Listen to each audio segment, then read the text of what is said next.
The air was thick with the smell of hay, a scent so familiar it felt like part of my own skin. My uncle's farm had always been a sanctuary for me, a place where the world seemed simpler, where time moved with the deliberate pace of a summer breeze.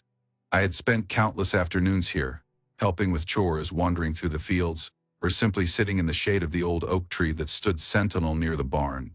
The quiet was punctuated only by the rustling of leaves in the wind and the occasional bray from Donkey, our four-legged comedian whose antics had become a kind of ritualistic entertainment.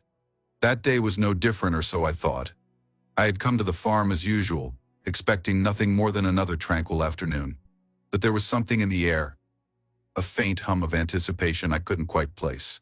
My uncle, with his ever-present mischievous grin, was moving about with a kind of restless energy that was unusual even for him. His humor was a defining feature of his personality. He could find joy in the most mundane things, turning even the simplest tasks into an adventure. But today there was an edge to him, a glint in his eye that hinted at something brewing beneath the surface. I was sitting on the steps of the porch, absently peeling the skin off an apple with my pocket knife, when he appeared out of nowhere, holding a camera aloft like a trophy. "Come on, kid," he called, his voice brimming with excitement. "We're going to make something unforgettable today." His enthusiasm was infectious but also slightly disconcerting. I raised an eyebrow at him, the knife pausing in my hand. "Unforgettable, huh? Should I be worried?" "Not unless you hate having fun," he shot back, his grin widening. He waved the camera at me as if that explained everything. "Trust me, this is going to be hilarious." I sighed, setting the apple aside and standing up. "All right, what's the grand plan this time?" I asked, brushing the dust off my jeans. He didn't answer right away. Instead, he beckoned me to follow him, his movements quick and purposeful. The way he clutched the camera like a lifeline was unusual, even for him. He led me toward Donkey's pen, where the animal was munching on a pile of hay, blissfully unaware of the spotlight about to be thrust upon him. My uncle crouched down, adjusting the camera settings, his face a mask of concentration. "All right," he began, still fiddling with the camera. "Here's the deal. Donkey's going to be the star of our little production. You're his sidekick. I've got props, a storyline, everything we need to make this work." I stared at him, trying to gauge how serious he was. "Props? A storyline? This sounds more like one of your weird schemes than a fun afternoon." He looked up at me, his expression equal parts amusement and determination. "It's both," he said simply. "Sometimes you've got to make your own fun, you know. Life's too short to sit around waiting for excitement to come to you." That was classic Uncle Jack, a philosophy of spontaneity and mischief that had defined him for as long as I could remember. But there was something different about his tone today, something that made me hesitate. I glanced at Donkey, who was now eyeing us with mild curiosity, and felt a small knot of apprehension forming in my stomach. "Come on," he urged, sensing my hesitation. "It'll be hilarious. You'll thank me when this goes viral." "Viral?" The word hung in the air, heavy with implications. My uncle had always been a bit of a dreamer, but this was new territory. The idea of him chasing internet fame felt oddly out of character, yet somehow entirely fitting. "What exactly are we doing?" I asked, my voice tinged with skepticism. "You'll see," he replied cryptically, his grin widening. "Just go along with it." With that, he opened a box he'd brought along, pulling out an assortment of props, a pair of oversized sunglasses, a bright red scarf, and a faded treasure map that looked like it had been scavenged from a flea market. He draped the scarf around my neck and handed me the map, his eyes sparkling with excitement. "You're the trusty sidekick," he declared, stepping back to survey his work. "Donkey's the hero. Together, you're on a quest to find the lost treasure of Barnyard Hollow." I couldn't help but laugh, despite my reservations. The sheer absurdity of it all was classic Uncle Jack. Still, I couldn't shake the feeling that there was more to this than just a harmless farmyard skit. His energy, his focus, it all felt too intense, too deliberate. But I decided to play along. After all, what harm could it do? The camera started rolling, and my uncle slipped effortlessly into the role of director, barking out instructions with the enthusiasm of a Hollywood filmmaker. "Point to the map like you're strategizing," he commanded. "Donkey, you're thinking hard about the treasure. Look serious." Donkey, of course, didn't look serious. He looked like a donkey wearing oversized sunglasses, which only made my uncle laugh harder. I held up the map, trying to look as earnest as possible. while Donkey chewed on a piece of hay, utterly unimpressed by the spectacle unfolding around him. For a moment, it was easy to forget my unease. My uncle's laughter was infectious, and there was a certain charm to the ridiculousness of it all. But as the afternoon wore on, the feeling crept back in. The way he orchestrated every detail, the way he avoided answering my questions, it all felt too calculated. "Why are we doing this?" I asked again, hoping for a straight answer. He paused, the camera still rolling, and looked at me with an expression I couldn't quite read. "Sometimes," he said softly, "you just have to trust the process." It was a vague, almost evasive answer, but before I could press him further, he was back to directing, his focus unwavering. I decided to let it go for now. Maybe he really was just having fun. Or maybe there was something more, something he wasn't ready to share. As the sun dipped lower in the sky, casting long shadows across the farm, my uncle finally called it a wrap. "Good work today," he said, clapping me on the shoulder. "You're a natural." I nodded, forcing a smile, but the knot in my stomach tightened. Something about his tone, the way he said it, made it clear that this was only the beginning. As he packed up the camera and props, I couldn't shake the feeling that I had just stepped into something far stranger than I'd bargained for. And whatever it was only just getting started. As the hours wore on, what had initially seemed like a quirky afternoon project started to morph into something far stranger.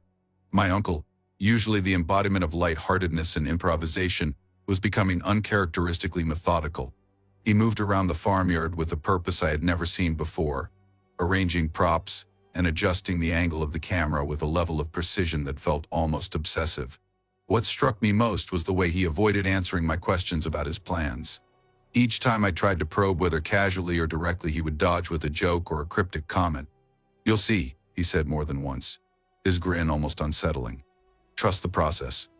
I couldn't help but feel a growing unease. His focus wasn't just on making the video good, it was as if he were crafting something that held deeper meaning for him, something I wasn't privy to. Even Donkey, our usually unbothered and slightly apathetic farm companion, seemed to sense that the mood was shifting.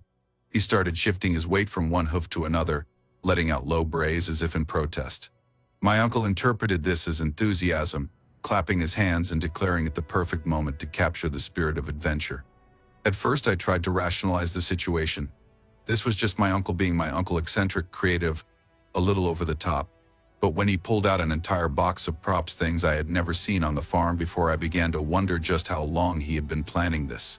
There were old hats, feather bows, glittery sunglasses, even a fake treasure chest that looked suspiciously expensive for what I assumed was a spur-of-the-moment project. He threw a red scarf at me, insisting I wear it as part of my costume. "You're the sidekick," he said with a theatrical flourish, adjusting the sunglasses on Donkey's snout, the Watson to his Holmes, the Chewie to his Han. "Just play along." I laughed nervously, tying the scarf around my neck, but my unease only deepened. The way my uncle moved, the way he directed me and Donkey, wasn't the casual playfulness I was used to. It was deliberate, as if every movement, every prop, every line of dialogue had been scripted in his head long before we stepped outside that afternoon. The storyline itself was absurd. Donkey was supposedly a retired treasure hunter who had been pulled back into the game by an old nemesis, played by my uncle off camera. My job was to assist Donkey in deciphering an ancient map and locating a hidden treasure buried somewhere on the farm.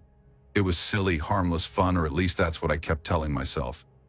But as the day dragged on, the silliness started to feel like a thin veneer covering something far more complex. My uncle kept calling for retakes, insisting that we get it right. He adjusted the map, rearranged props, even repositioned Donkey when the poor animal refused to stay in one place.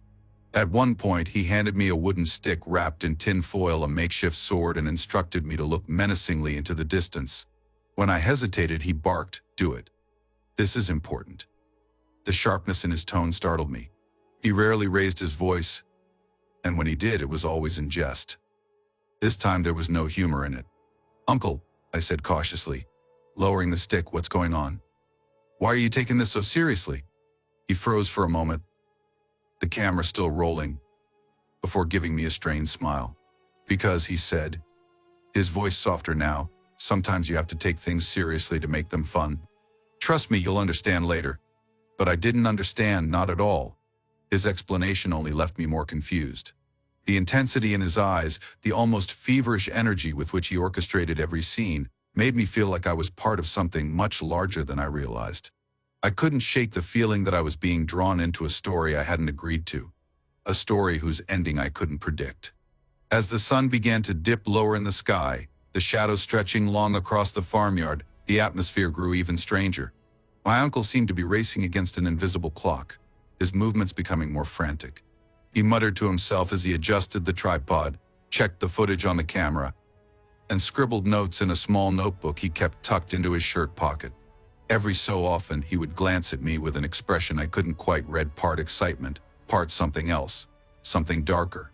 "Okay, kid," he said suddenly, clapping his hands together. "Time for the big scene." "The big scene?" I echoed, frowning. "What big scene?" "You'll see," he said again, that same cryptic smile on his face. He gestured for me to stand next to Donkey, who had resigned himself to chewing on a stray piece of hay. This is where it all comes together. He positioned the camera directly in front of us, adjusting the angle until he was satisfied. Then he stepped back, his hands on his hips as he surveyed the setup. The sky above us had turned a soft orange, the golden hour light casting an almost ethereal glow over the scene. It would have been beautiful if not for the growing pit of anxiety in my stomach. "Action!" my uncle shouted, his voice echoing across the empty fields. I went along with it, playing my part as the loyal sidekick, but my mind was elsewhere. Why was he so invested in this? What was he hoping to achieve? And why did it feel like this was about more than just a silly farmyard video? As we wrapped up the final shots, my uncle seemed almost euphoric. He laughed loudly, clapped me on the shoulder, and declared it a job well done. But even as he packed up the props and carried the camera back to the house, his mood didn't lighten. If anything, he seemed even more intense, his eyes darting around as if he were already planning his next move. That night, as I lay in bed replaying the events of the day in my mind, I couldn't shake the feeling that something was off. My uncle's behavior, the elaborate setup, the strange tension that seemed to hang over everything, it all pointed to something I couldn't quite put into words. I wanted to believe it was just another one of his eccentric projects, but deep down, I knew it was more than that. I just didn't know how much more. Not yet. The night was unnervingly quiet. I lay in bed staring at the ceiling, replaying the events of the day over and over in my head, searching for clues that might explain my uncle's peculiar behavior. The odd intensity, the cryptic comments, and the elaborate setup, it all felt like the pieces of a puzzle I hadn't been invited to solve. But something about it wouldn't let me rest. There was a growing unease gnawing at the edges of my thoughts, a whispering voice urging me to uncover whatever was lurking beneath the surface. Sleep wasn't an option. I threw off the covers and crept out of bed, careful not to make any noise. The farmhouse was still, the soft hum of the old refrigerator the only sound breaking the silence. I paused at the window and peered out into the night. The barn loomed in the distance, faintly illuminated by the glow of the moon. A single light flickered from inside. My heart raced. My uncle was still out there working on whatever this project was, and I couldn't shake the feeling that it was something far bigger than he had let on. With quiet determination, I slipped on my shoes and made my way outside. The cool night air prickled against my skin as I crossed the yard, each step muffled by the soft earth. The barn door was closed but not fully latched, and through the narrow crack, I could see the glow of a laptop screen and hear the faint click of keyboard keys. My uncle was seated at his makeshift workstation, hunched over the desk in intense concentration. His face was illuminated by the bluish light of the screen, his brow furrowed as he muttered to himself. I crouched low and moved closer, careful to stay out of sight. My uncle's voice was barely audible, but the words I caught sent a chill down my spine. "This is it," he whispered, almost reverently. "This is going to change everything." I craned my neck, trying to catch a glimpse of the screen. It was hard to make out from my angle, but I could see the outline of a video editing program. Clips were arranged in a timeline, and as he clicked through them, snippets of our earlier filming played back. Donkey with the sunglasses, me in the red scarf, the fake treasure map, it was all there. Meticulously edited with dramatic music and sound effects layered in. But something about the way he watched it, his unblinking focus, made my stomach churn. I wanted to march in there and demand answers, but I held back, unsure of what I was even dealing with. Instead, I decided to wait. When my uncle finally stood, stretched, and left the barn, taking the camera with him, I seized the opportunity.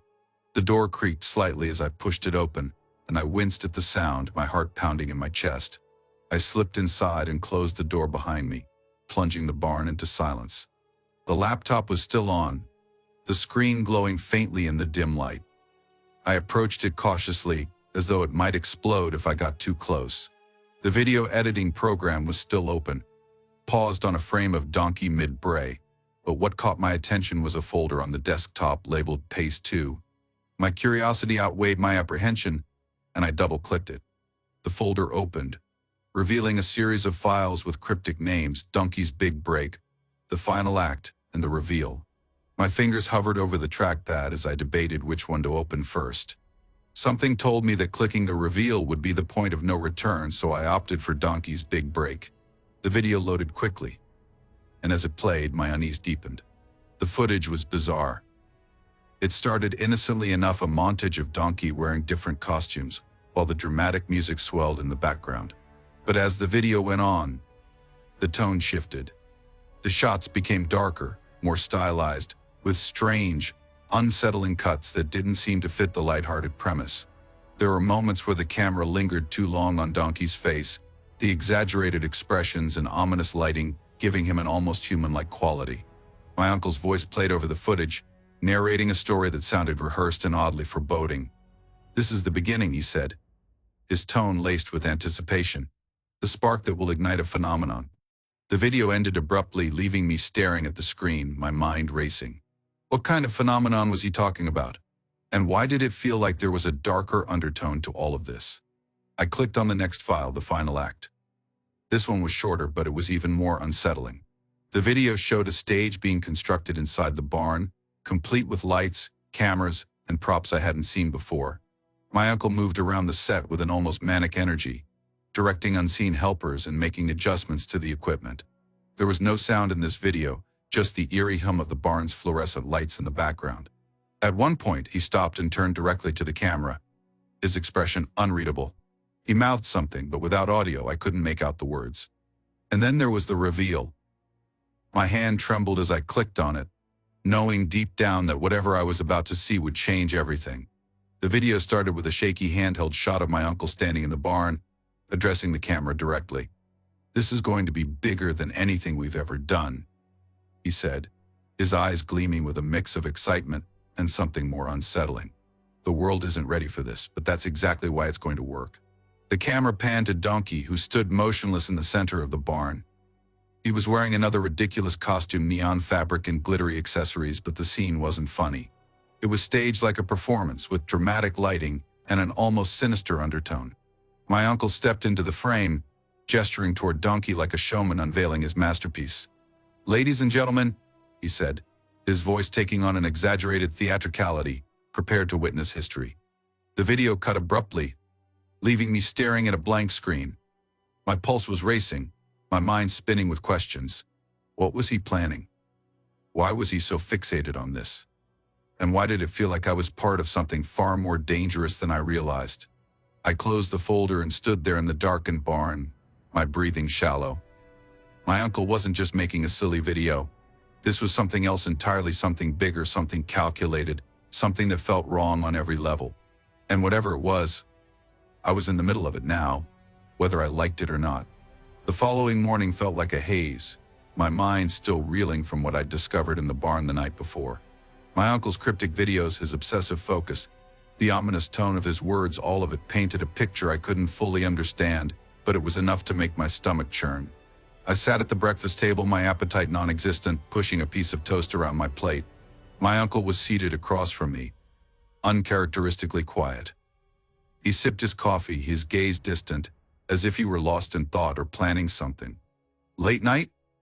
he finally said, his voice cutting through the tense silence. I froze, my hand hovering over the plate. Did he know? Had he seen me in the barn? I forced myself to laugh, though it sounded hollow even to my own ears. "Yeah, I couldn't sleep." He nodded slowly, his expression unreadable. "Big things on the horizon," he said, almost to himself. Then he glanced at me, his eyes sharp. "You'll see soon enough." The way he said it sent a shiver down my spine. I managed a weak smile, but inside my thoughts were racing. I needed to know what he was planning, and I needed to know now. When he left for town later that afternoon, I seized the opportunity. Retrieving the spare key from its hiding spot, I crept into the barn once more, my heart pounding in my chest. The laptop was gone, but the setup remained a growing testament to the scale of his project.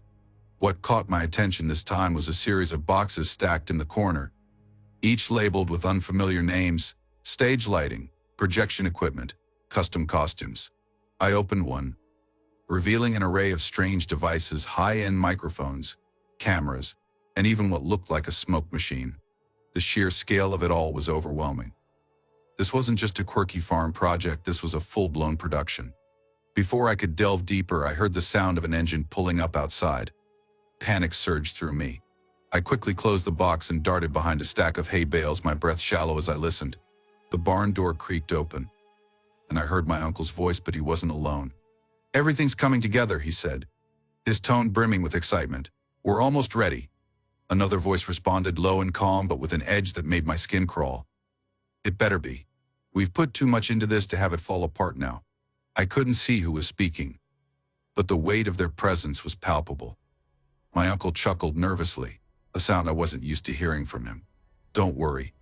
You'll get your payoff. This is going to blow up bigger than we ever imagined."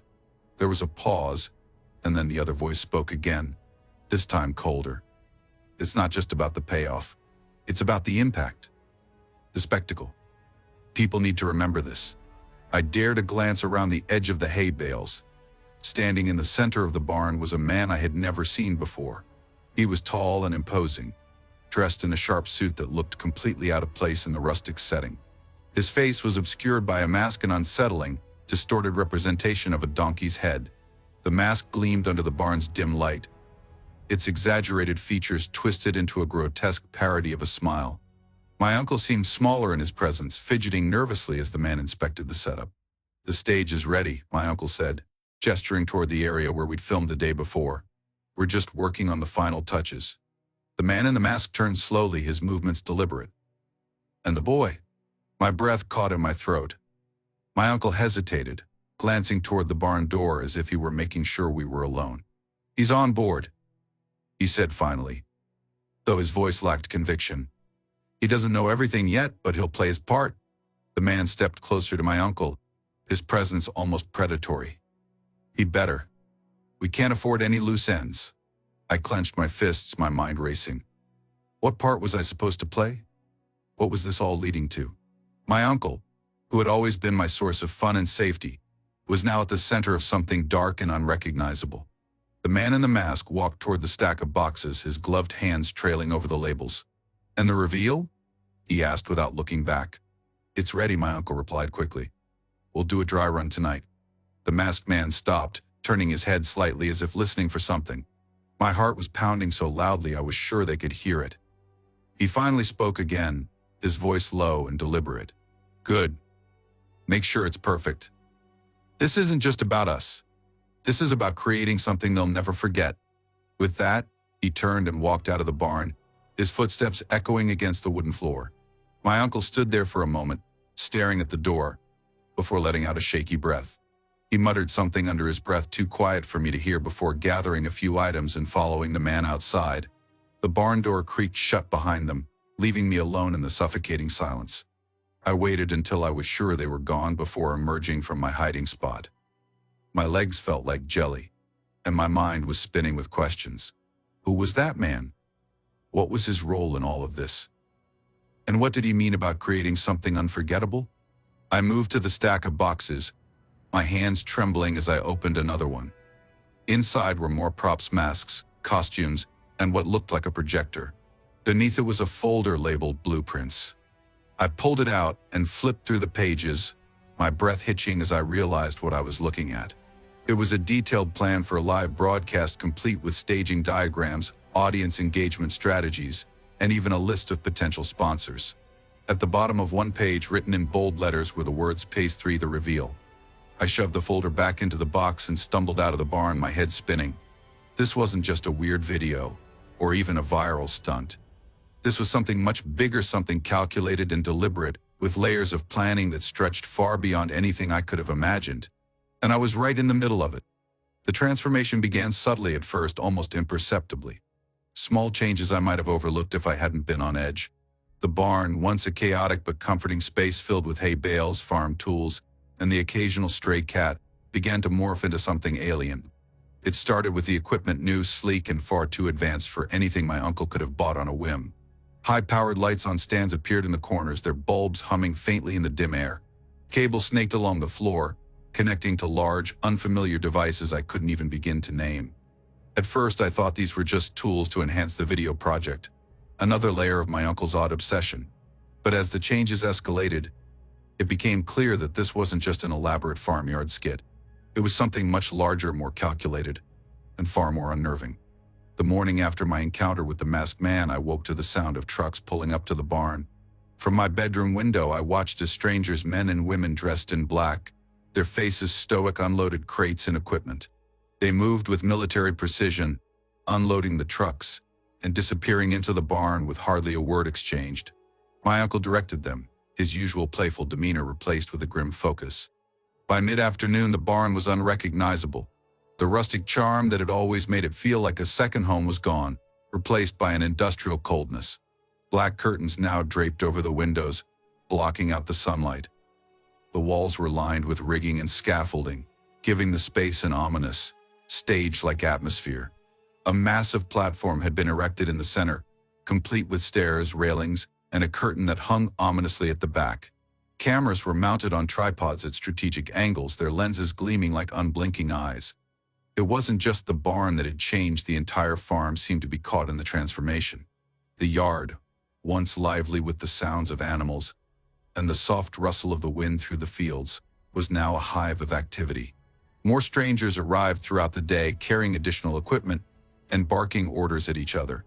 They set up tents, portable generators, and even a row of trailers that I assumed were for staging. The hum of machinery filled the air, drowning out the usual tranquility. Even Donkey, oblivious as ever, seemed unnerved by the commotion, his brays sharper and more frequent. I tried to approach my uncle as he supervised the work, but each time I got close, he brushed me off with a terse "Not now, kid." His eyes darted around constantly, scanning every detail of the operation, as if the weight of the world rested on his shoulders. It was a far cry from the carefree man who had once spent hours teaching me how to skip stones in the creek. By evening, the transformation was nearly complete. The barn now resembled a high-tech production studio, its once familiar corners swallowed by the glow of LED screens and the hum of electronic equipment. The stage at the center was surrounded by a grid of lights that bathed it in an eerie, otherworldly glow. The air inside was heavy, charged with an energy that made my skin crawl. It was as though the barn itself had taken on a new identity, shedding its old one like a snake sloughing its skin. What struck me most was how seamlessly everyone worked together. These strangers, who seemed to appear out of nowhere, moved with a shared purpose that bordered on mechanical. They set up cameras, tested microphones, and adjusted the lights with a precision that suggested this was far from their first project. I couldn't shake the feeling that this wasn't just a job for them, it was something bigger, something they believed in. That night, I couldn't sleep.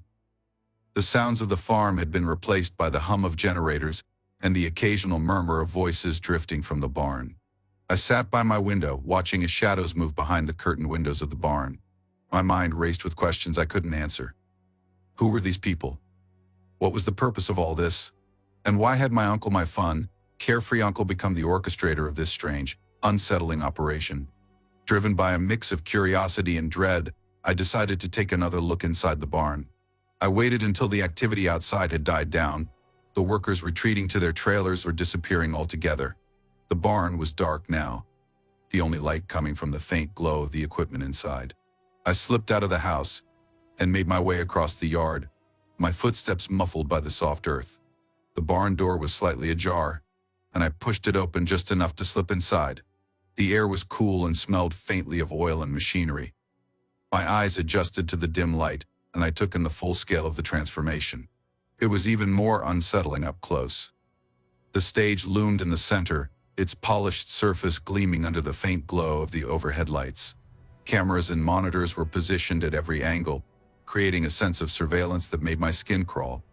As I moved further inside, I noticed something new: a row of monitors set up along one wall, each displaying a different angle of the stage. On the screens, I saw footage from earlier in the day. Donkey standing on the stage, my uncle giving instructions, the masked man watching from the shadows. The sight of him made my heart race. Even on the screen, his presence was oppressive, as though he could see me through the footage. I stepped closer to the monitors, drawn to the strange scenes playing out on the screens. One showed my uncle adjusting a large, metallic contraption that looked like a spotlight but with far more intricate wiring. Another showed a close-up of Donkey, his head tilted as if he were listening to something. But it was the last screen that made my blood run cold. It showed me standing in the barn wearing the red scarf from the day before, my expression confused and wary. The footage was from earlier, but I couldn't shake the feeling that the me on the screen was staring directly at the me standing in the barn now. I stepped back, my pulse racing. This wasn't just a setup for a video, it was something far more calculated, something that had been planned long before I had even arrived at the farm. As I stood there, frozen in place, I heard a faint sound behind me, the creak of a floorboard. I spun around, my heart leaping into my throat, but the barn was empty. The shadows seemed to stretch and shift, playing tricks on my eyes. I turned back to the monitors. But the footage had changed. The screens now displayed static, the faint hum of white noise filling the air. I couldn't take it anymore. I stumbled out of the barn, my mind racing. The transformation of the farm wasn't just physical, it was something deeper, something intangible that I couldn't fully comprehend. The farm I had grown up loving, the place that had always felt like a safe haven, was gone. In its place was something unrecognizable, something that felt alive in its own unsettling way. And at the center of it all was my uncle. The man I thought I knew, orchestrating a transformation I didn't understand, and one I wasn't sure I wanted to be part of. The night the showdown began was one of those rare evenings when the air itself seemed to vibrate with tension. The farm, once a place of quiet and simplicity, now pulsed with an energy that was almost otherworldly. The barn, transformed into its new identity as a production hub, glowed ominously in the distance. From my window, I could see figures moving in and out, shadows dancing across the curtained windows like restless spirits. I sat on the edge of my bed, wringing my hands, the weight of everything I'd seen over the past few days pressing down on me. My uncle's cryptic behavior, the masked man, the elaborate setup, none of it made sense, but all of it screamed danger. Yet, despite the fear clawing at my chest, there was a flicker of resolve deep inside me. I needed to confront him, to get answers. If I didn't do it now, I might never get another chance. Pulling on my jacket, I stepped outside. The cool night air hit me like a slap, sharp and bracing, but it wasn't enough to clear the fog of uncertainty clouding my mind. The path to the barn felt longer than usual, each step heavy with trepidation. The closer I got, the louder the sounds became: voices, laughter, and the steady hum of machinery. It was a surreal juxtaposition, this hive of activity against the quiet vastness of the surrounding fields. When I reached the barn, the door was slightly ajar, spilling a sliver of bright light onto the ground. I pushed it open, my breath hitching at the sight inside. The transformation was complete. The barn was now fully unrecognizable, a theater of the bizarre. The stage at the center had been outfitted with what looked like a makeshift throne, draped in black fabric and adorned with gaudy, sparkling decorations. Spotlights crisscrossed the space, illuminating every corner with harsh, unnatural brightness. People bustled about, all strangers to me, each one focused on their task. Some adjusted cameras, others tested microphones, and a group near the back seemed to be working on a control panel that looked like it belonged in a television studio. And there, at the heart of it all, was my uncle. He stood on the stage, speaking animatedly to the masked man, who loomed beside him, his shadow. The masked man's presence was even more unsettling in person. His suit was immaculate, the lines sharp and precise, but it was the mask that commanded attention, a twisted, grotesque version of a donkey's face, its features exaggerated to the point of absurdity. The way he moved, slow and deliberate, gave the impression that he was in complete control of everything around him. I took a deep breath, stepped inside, and called out, "Uncle." The noise in the barn died down almost instantly, all eyes turning toward me. My uncle froze, his expression flickering between surprise and something else, something darker. The masked man tilted his head, the gesture almost animalistic, before turning his attention to me. "Ah," my uncle said. forcing a smile that didn't reach his eyes. "You're just in time." "In time for what?" I demanded, my voice trembling despite my best efforts to sound strong. "What is all this? What are you doing?" My uncle stepped down from the stage, his movements slow and deliberate. "This," he said, gesturing to the transformed barn, "is the culmination of months of planning. It's bigger than anything you could imagine. And you're part of it." I didn't agree to be part of anything, I shot back, my fear giving way to anger. "You lied to me. You manipulated me into this." The masked man chuckled, a low, unsettling sound that seemed to echo in the cavernous space. "Lied?" he said, his voice muffled but still commanding. "No, my dear boy, your uncle has simply given you the opportunity of a lifetime." I took a step back, my fists clenched. "Opportunity for what?" "To be remembered," my uncle said, his voice soft but insistent. "This isn't just some silly video. This is art. Spectacle. The kind of thing people will talk about for decades." "It's madness," I countered. "Look at this place. Look at what you've done. You've turned the farm into a circus." "Exactly," the masked man interjected, spreading his arms as if to encompass the entire barn. "A circus. A stage. A show that will captivate millions." Before I could respond, the masked man clapped his hands, and the lights in the barn dimmed. The spotlight snapped on, illuminating the stage. My uncle climbed back onto it, his silhouette sharp against the harsh light. The air in the barn grew heavy, charged with anticipation. "Bring him up," the masked man commanded, his voice sharp and final. Two of the strangers moved toward me, their expressions blank, but their intent clear. I stumbled backward, my heart racing, but there was nowhere to go. They grabbed me by the arms, their grip firm but not painful, and led me to the stage. My uncle reached out, his hand steady as he placed the red scarf around my neck once again. "This is your moment," he said, his eyes gleaming with a mixture of pride and something I couldn't place. "Don't fight it?" I shook my head, my voice barely a whisper. "What are you doing?" "Making history," he replied simply. The masked man stepped forward, his presence commanding. "The cameras are ready. The stage is set. Now, let the show begin." As he spoke, the sound of machinery filled the barn. The curtains behind the stage parted, revealing a massive screen that flickered to life. Images began to play, clips from the videos we had filmed, spliced together with dramatic music and unsettling sound effects. The audience wasn't just the people in the barn, it was clear that this was being broadcast somewhere, to someone. I looked out at the rows of cameras, their lenses like unblinking eyes staring back at me. My heart pounded in my chest as my uncle raised his arms, addressing the invisible audience. "Ladies and gentlemen," he began, his voice steady and strong, "welcome to a new era of entertainment. Tonight we present to you a spectacle unlike any other. A story of courage, of absurdity, and of the unexpected." The masked man placed a hand on my shoulder, his grip cold and firm. "Smile for the cameras," he said. "This is only the beginning." And as the spotlight burned down on me, and the barn filled with the hum of the broadcast, I realized with chilling certainty that I was no longer in control of my own story.